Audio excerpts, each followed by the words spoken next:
studying shadows like an indoor cat, until dusk, when the sky walks me home.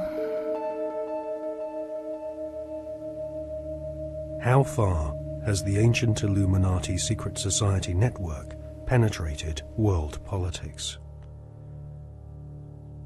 If you read the many books published about conspiracies, then you will learn that many leading authors have alleged that British Prime Minister Tony Blair is a high-ranking Freemason.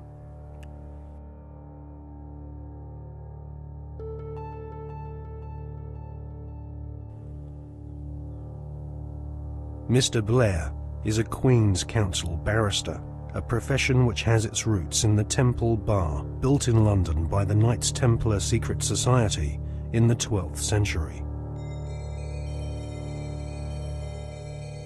According to many authors, Tony Blair follows the tradition of Masonic membership amongst large numbers of barristers and judges. Mr. Blair is allegedly a member of the 1591 Studholme Masonic Lodge, which meets, amongst other places, at the Café de Paris in London. The Prime Minister has defended his role in lobbying on behalf of a wealthy Labour Party donor who was negotiating to buy a steel company from the Romanian government. Mr. Blair wrote a letter in support of Lakshmi Mittal, an Indian billionaire who lives in London. Mr. Blair said the letter was a standard one, written on the advice of the Foreign Office. However, opposition MPs are calling for an inquiry into allegations that his intervention helped to clinch the deal for Mr. Mittal's company, which is registered in a Caribbean tax haven. Our political correspondent, Norman Smith, reports. Lakshmi Mittal donated more than £100,000 to Labour after the last election.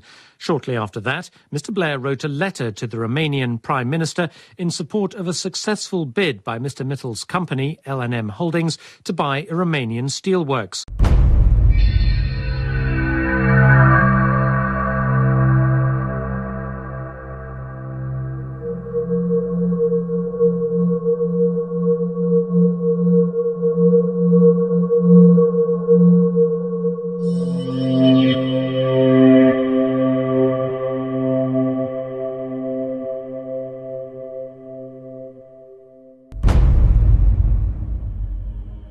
A retired solicitor once described barristers like Tony Blair as highly paid professional liars.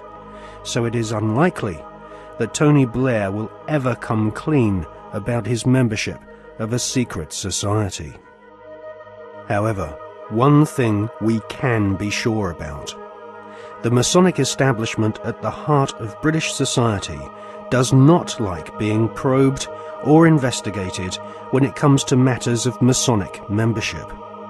A recent Select Committee inquiry chaired by Labour MP Chris Mullins found that the Metropolitan Police Force and judiciary were unwilling to force their members to disclose if they were members of secret societies.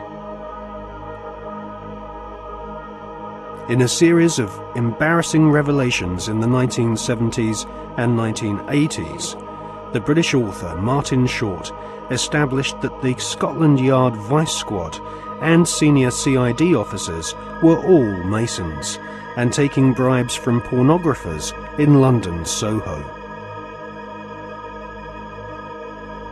Martin Short estimates that 1 in 6 British police officers are Masons, and that there are approximately 600,000 Freemasons in Britain today. Many Freemasons occupy highly paid jobs at local borough councils across Britain, which often have Masonic temples inside council buildings, maintained at the taxpayer's expense. In Scotland, Masons used to proudly parade through the streets. After the exposure of local authority frauds involving corrupt Masonic solicitors and councillors, British Freemasons went underground and now rarely march in view of the public. The public image of British Freemasonry has been damaged by the revelation that supercriminal Kenneth Noye and the men responsible for the Brinks-Mat gold bullion robbery were all Masons. As Prime Minister, Tony Blair has frequent meetings with the Queen. She herself is Grand Patroness of International World Freemasonry, which has its Grand Lodge of England headquarters near Drury Lane in London. The British government employs a huge number of civil servants, magistrates, judges, solicitors and officials, which have all historically been Freemasons. The deceased author of The Brotherhood, Stephen Knight, says that penetration of Freemasonry into the British establishment goes way beyond policemen and parish councils. Knight says that the Palace of Westminster, home to the British Parliament, is used as a meeting place for at least 2 Masonic lodges. One of these lodges is called the New Welcome Masonic Lodge, which regularly hosts blood-curdling rituals and ceremonies inside the Palace of Westminster.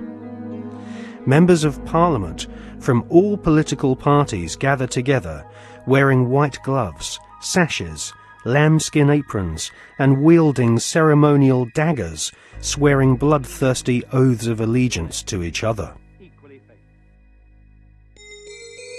Just where this leaves British democracy is anyone's guess, but the fact that these secret ceremonies take place in a building paid for by the British taxpayer leaves one wondering if Freemasons do not see themselves as superior to the average British citizen.